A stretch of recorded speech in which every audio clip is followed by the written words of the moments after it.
Hello everybody and welcome back to the next episode of the Women's Fishing Network, brought to you by Ghost to 11 Media. I am your host again for today, Amanda Weeb. You can find me on Instagram at Wild Girls Alberta. And we are back. We're back at Wabamun Lake, which is approximately 40 minutes west of Edmonton in Alberta. I want to give a huge shout out to Lucky Bug Lures and Getting Hooked Lures for sponsoring today's episode. And yeah, just stick with it and stay tuned, and hopefully we can hook into some big pike and walleye today. We're gonna go get the tent set up, so yeah, here we go.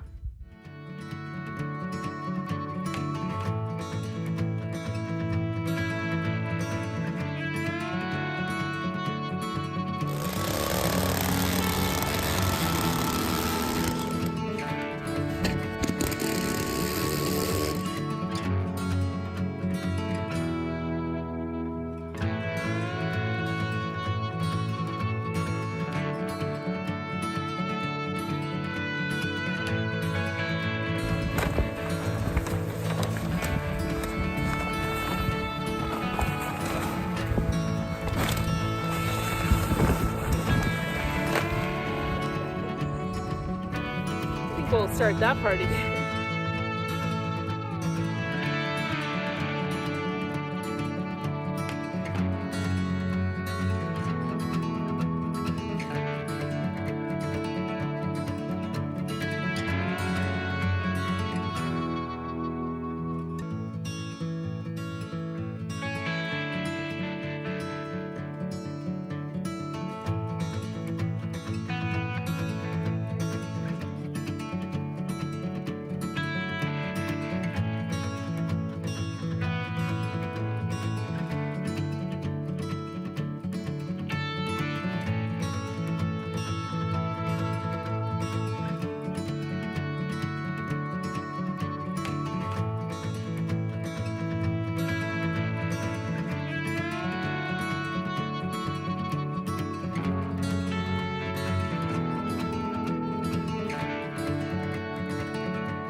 Okay, so like I said, we're fishing at Wabamun Lake today.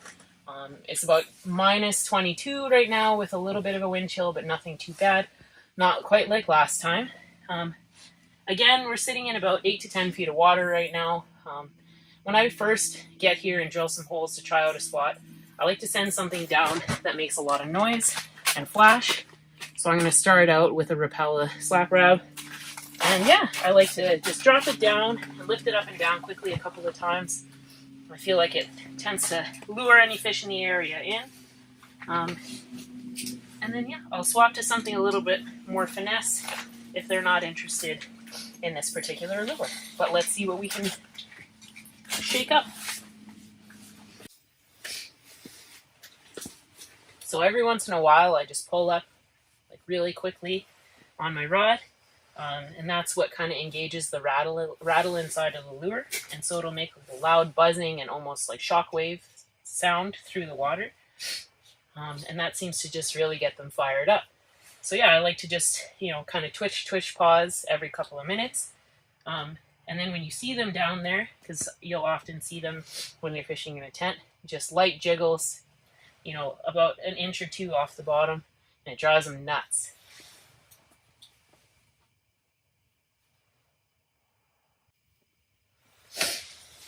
So when the walleye are being a little finicky, something I like to do is I'll take my lure and kind of pound it off the bottom over and over again in the silt or in the mud.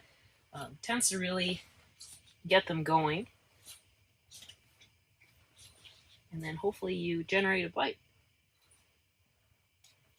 Just had a big guy swim through, the biggest one I've seen in a little while, so hopefully we can get him to come back. If all else fails, I'll switch to a jig and a minnow and try and finesse him. It's good that we're seeing them swim through anyways. Yep.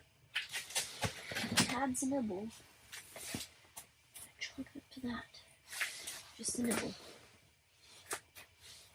Oh, there's a bunch of them actually. Oh my god. So I got a whole bunch down in my hole right now, which is pretty exciting. Hopefully I can get one of them to bite it. He's biting. And there we go. And that's actually pretty decent size. Easy. On the Rapala.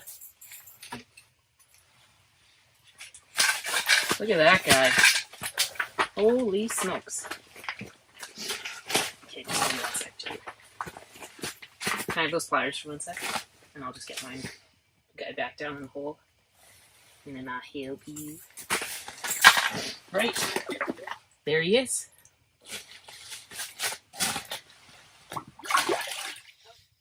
So, if I'm not getting bit within a couple of minutes of putting the lure down, I like to change my lure out. I change my lure a lot when I'm fishing. I'm always looking for what they're biting and looking for. So it's a good idea to just, change it up every once in a while when you're not having any action. And then who knows, you might put on the very thing that they're looking for. So I'm going to take the rattle bait off. I'm going to swap out for my favorite, the Lucky Bug Lures Zombie Max. And we're going to see if we can wrestle something up with that. Same kind of idea with this lure, just jigging it intermittently and every couple of seconds giving it a good pull up. It forces it to, quickly swim through the water, which draws a lot of attention. Looks like an injured bait fish, which is exactly what these hungry, lazy pike and walleye are looking for. So, same kind of thing, an inch or two off the bottom. And then, just sharp tugs up every couple of minutes. And we'll see what happens.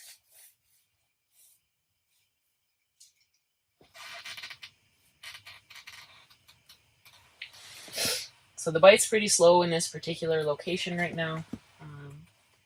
We've had 3 and we've seen a couple, but nothing, spectacular. So for myself, when I'm fishing anywhere, I usually will give a spot, 20 minutes to a half an hour if not, I'm not getting anything, and then maybe 45 minutes to an hour if I'm getting intermittent bites. And I will just move. It's a lot of work, but it typically pays off. If you're hanging out in a spot and you're not getting bites, there's not really a point in being there anyways. So it's a good idea to just keep moving around and try and find where the fish are. And honestly, I've had days where, one spot change has, turned into 10 or 15 fish, which is pretty incredible.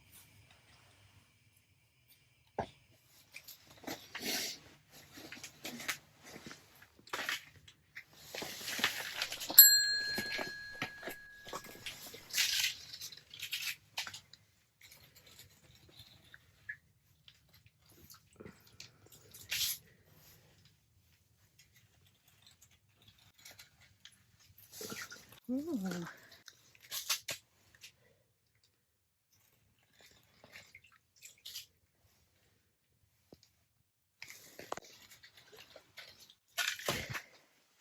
Is it?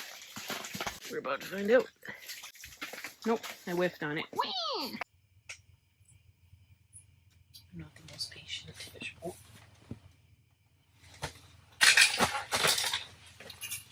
Am I on? Did I lose it? All right.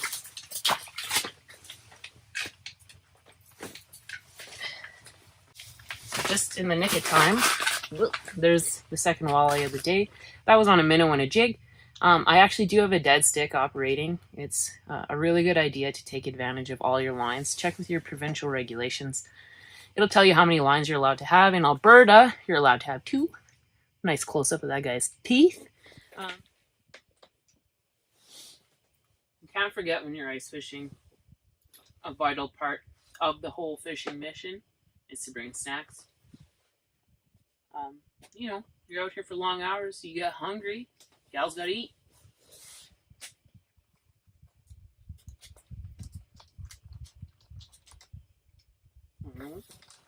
No, not yet. Soon, maybe. So I'm gonna switch up techniques again. I'm gonna swap over to the Frostbite Dinner Bell. This is a jigging spoon. And we're going to give it a try and see if that's what they're after. So the bite continues to be pretty slow. So I'm going to change up my lure again. I'm going to put on this Chartreuse Tube Jig. This has like a really neat floating action in the water. I like to just bounce it around a lot and make it move. And then after, a couple of bounces, let it settle and sit. And a lot of the times the pike will eat it on the paws. So we're going to tie that on and see what happens.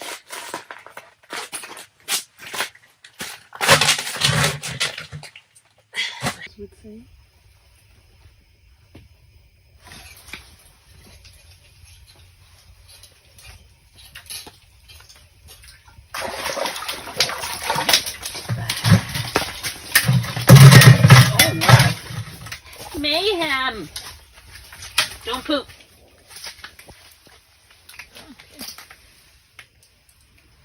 Hey!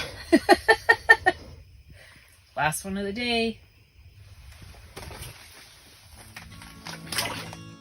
All right, everybody, that's going to wrap it up for today. Thank you so much for tuning in and watching. I hope that you enjoyed the video and that you learned something. I hope you feel inspired to get out and go catch some fish for yourself. And remember, if you or any of your female friends are interested in being a weekly host for Goes to 11 Women's Fishing Network, shoot us a message. We would absolutely love to have you. We're at 3 girls. We need 4 more. Get in on it. It's super fun. It's a really great project that I'm super excited about. And remember when you're online to go to fishingandoutdoors.ca, pick up some great gear. And yeah, that's it for today, guys. So take care and tight lines, and we'll see you next time.